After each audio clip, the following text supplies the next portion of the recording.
Good morning. Well, pretty self-explanatory what we got going on today.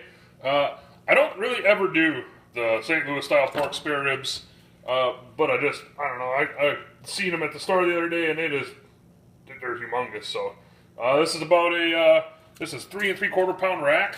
I am gonna remove the silver skin off the back, and I think I'm actually gonna trim it up a little bit. So I will check back in once I get them all cleaned up, and I'll show you how I'm gonna rub them down today.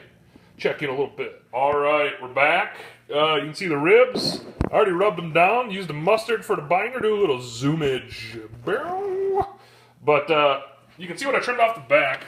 I don't know if you can see that. I'm sure you can. But this was just like a little skin, and I'm still gonna, not skin, but like it's just like a piece of meat that was on there. So I trimmed it off. I'm gonna cook it. I'm gonna eat it. It's gonna be good. But you can see what I used for the rub today is I used Big Dick's Oinket, and the stuff smells really good. It's got a sweeter taste. It says there's turbinado sugar, pineapple extract, and dried orange peel, and then they also added the heat from the rib rub, so it should be kind of like a sweeter rib rub. So pretty good. And then I also added some table grind black pepper. Like I said, I'm gonna do these on a Rectech, and I'll pick back up once I'm out there. So we'll see in a little bit. All right, ribs have been on for about an hour. I figured I'd just give you a quick look. Yep, there they be. Like I said, I'm not gonna do anything to these. I'm gonna do them 3-2-1 style. So I'll pick back up once I'm about to wrap them. See in a little bit.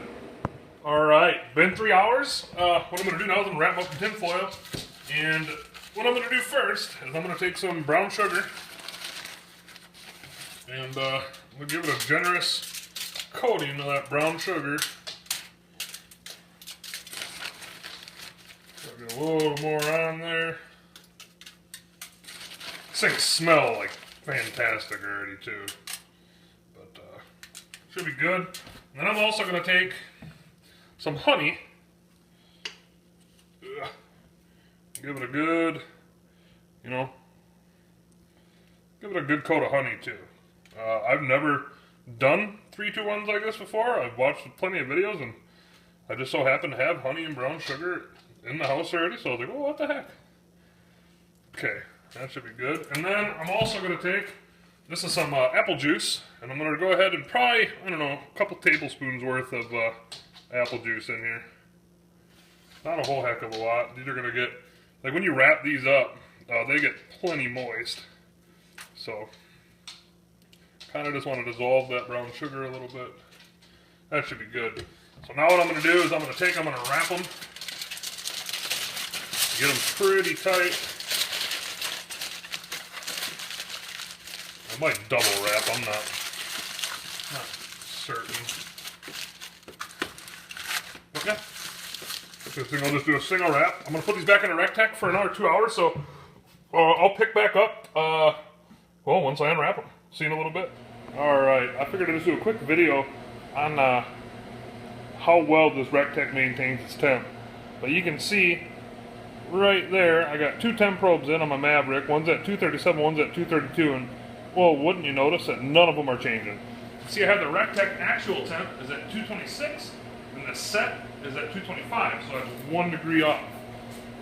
Pretty dang good. And I'll just show you where I got the probes. I got one probe in the front left and the other probe in the back right.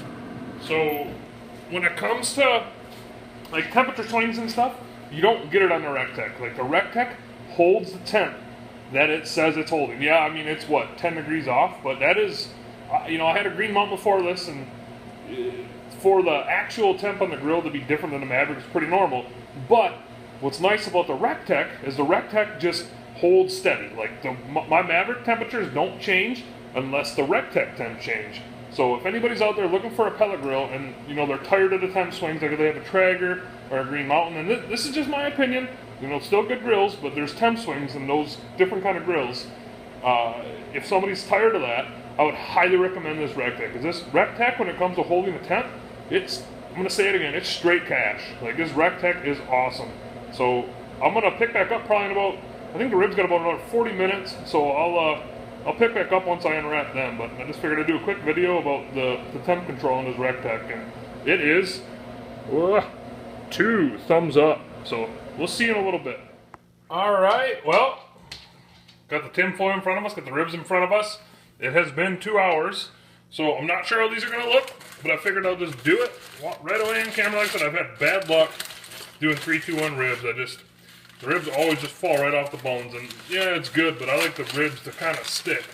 So we'll kind of just unveil it. Oh my! I don't know if you can see that. Whew. But if you could smell it. So, I mean, you can see that the ribs, I'm gonna pick the tripod up, kind of give you that look, but oh man, do they look good. So, I'm gonna go ahead, take these back down to the RecTech, and I'll pick back up in a little bit. All right, we're back. Figured I'd just show you the transfer. You can see what I got on the top, or what I got in the pellet hopper. Tonight's sauce is the Sweet Baby Ray's.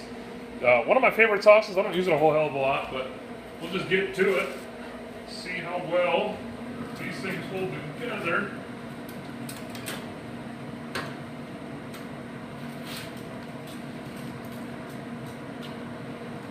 Hopefully they don't really break apart yet.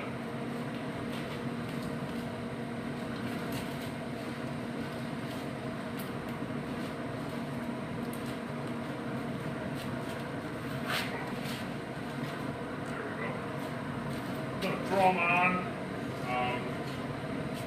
What I'm going to do first, I kind of want to coat the underside first. I'll probably just use my hands here. I'm probably just going to go ahead and try to flip them. Hope they don't break apart. There we go. Kind of sort of are, but whatever. So I'm going to take some BBQ, Sweet Baby Ray's. Put a little coat on the underside. Take my Mason brush. Give it a good spread. And then I'm going to go ahead and flip it back over, hopefully not trying to break them.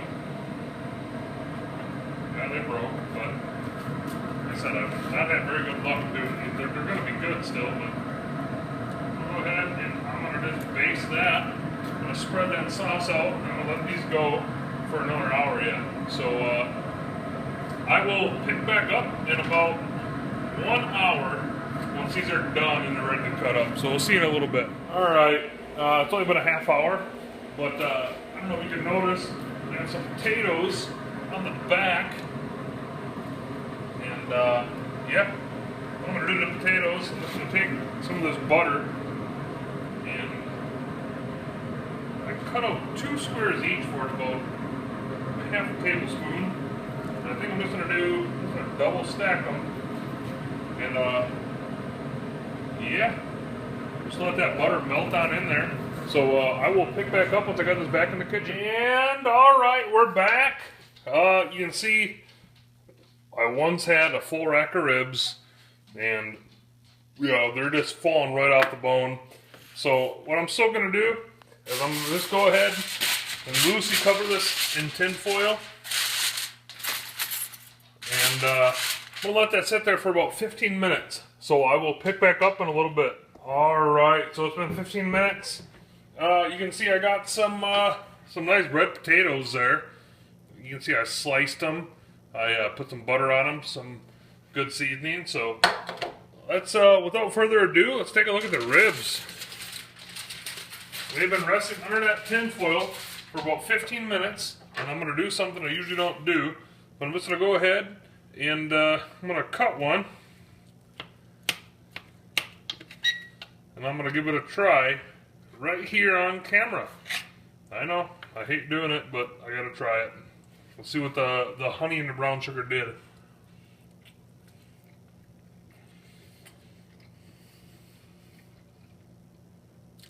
Wow.